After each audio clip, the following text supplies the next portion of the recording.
otwierasz pierwszą pustą stronę.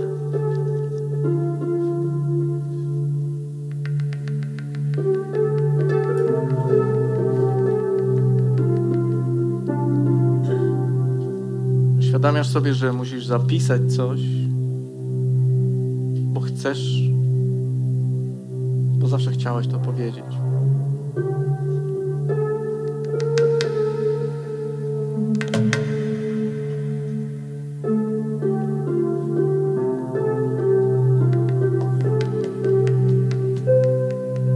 Bierzesz udział w konkursie literackim,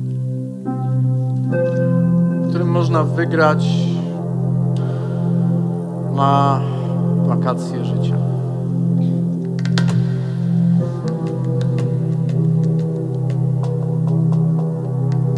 Wycieczkę na Andromedę.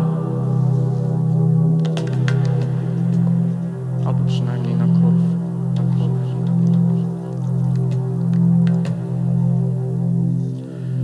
Zawsze czułaś, że możesz coś napisać, że treści w tobie gęstnie już na progach ku wyjściu się pchały.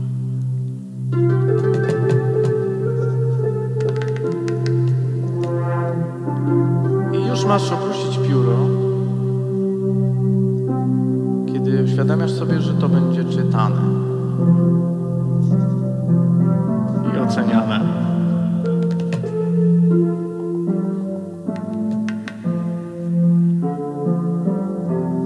I rodzi się paraliż. Kto to będzie czytał?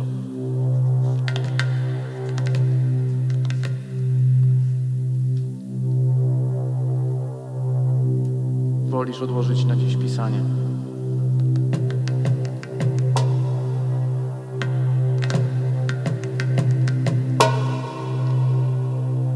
Ubierasz się i wychodzisz do biblioteki po to, żeby poczytać książki tych, którzy napisali to,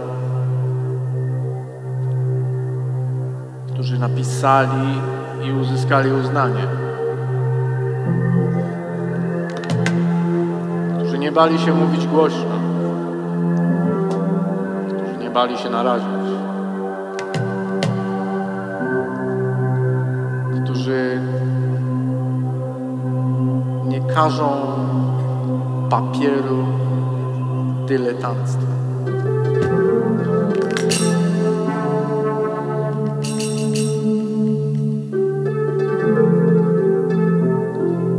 A więc czytasz, porównujesz. Im więcej czytasz, tym więcej sprzecznych historii pojawia się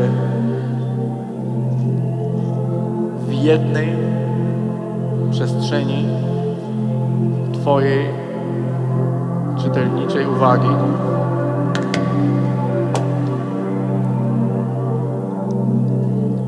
I rodzi się zamęt, ponieważ czytanie tych książek, które czytają wszyscy, najbardziej akceptowane, uznane,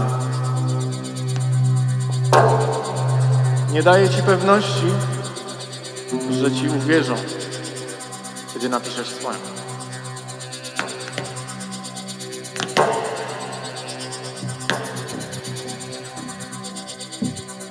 Więc piszesz kopię za kopią. Być jak Hemingway. Być jak Bukowski. Być jak Frida Kahlo. Być jak Simone de Beauvoir. Jak Jean-Paul Sartre. Jak Janis Rojewicz. Malkowicz.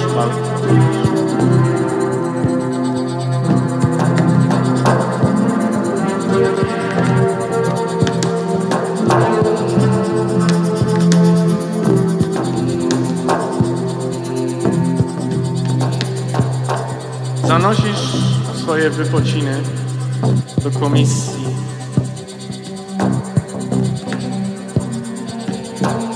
Do jury.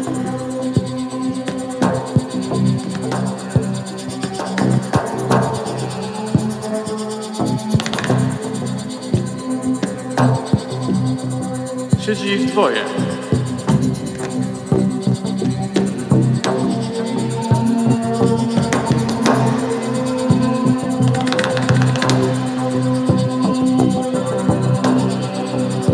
Kobieta i mężczyzna. I czekają na twoją pracę.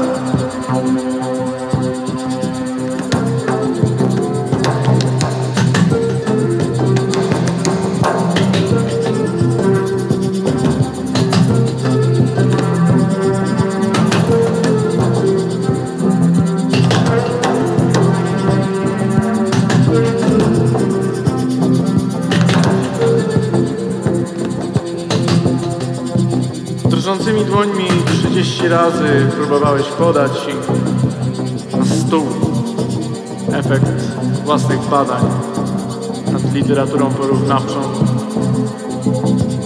wszystkich możliwych dzieł zebranych, które strawił twój umysł.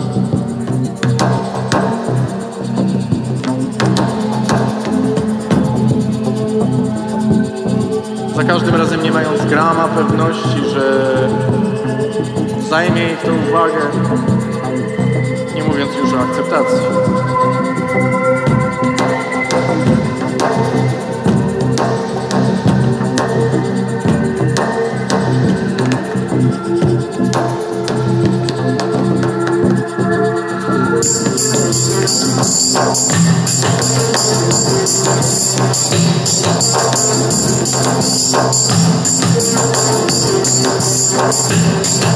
Ciekawe.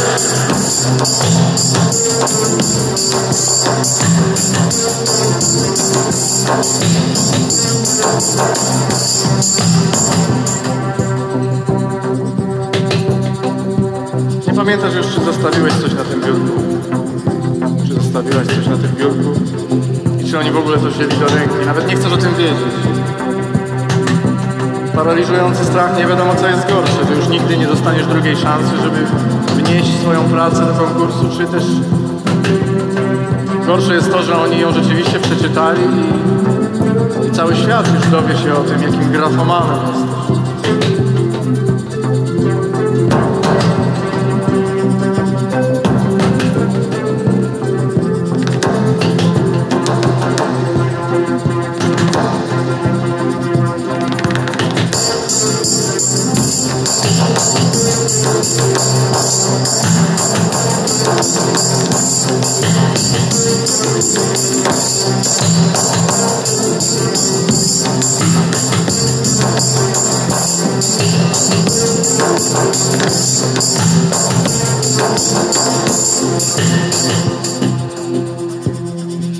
Aż w pewnej chwili wszystkie informacje, wszystkich książek, które kiedykolwiek napisałem,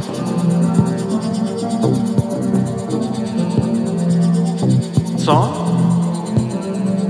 Nie przeczytał? Tak.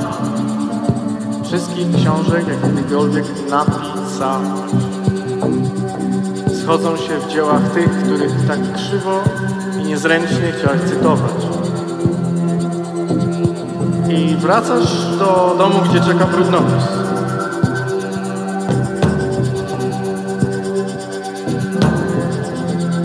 I zdejmujesz cudzysłowy z każdego cytatu.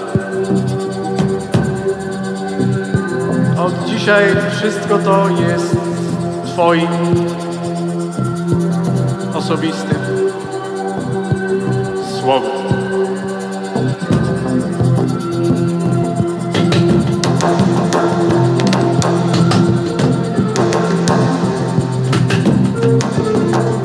Twoją osobistą pieśnią.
Zabierasz pusty notatnik, w połowie zapisany.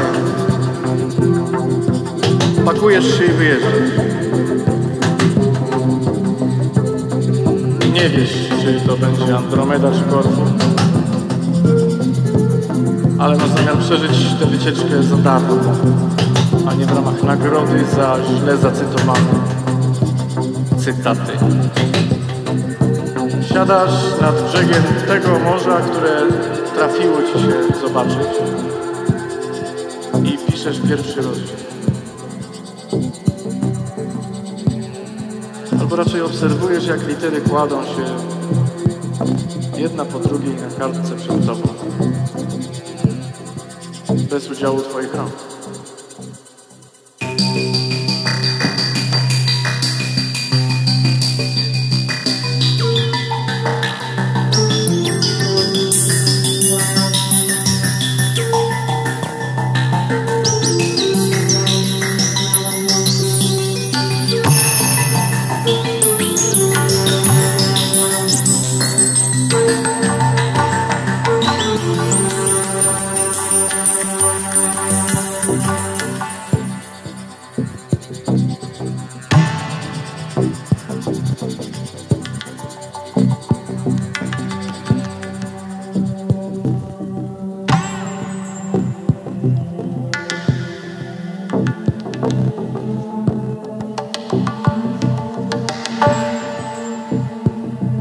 Zaczynasz czytać na głos komuś swoją historię.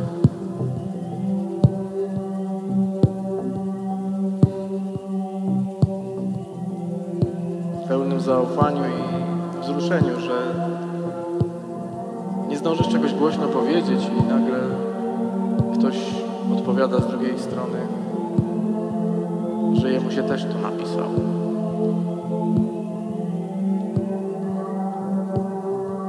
A potem jeszcze komuś. Niektórzy zostają na dłużej, a niektórzy odchodzą od razu i nigdy nie wracają. Ale masz zaufanie, że taki miał być bohater twojej powieści.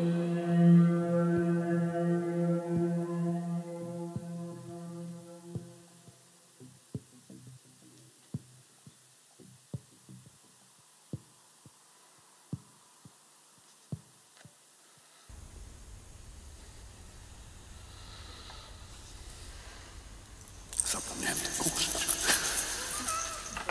Słuchajcie, dziękuję. Dzisiaj tyle.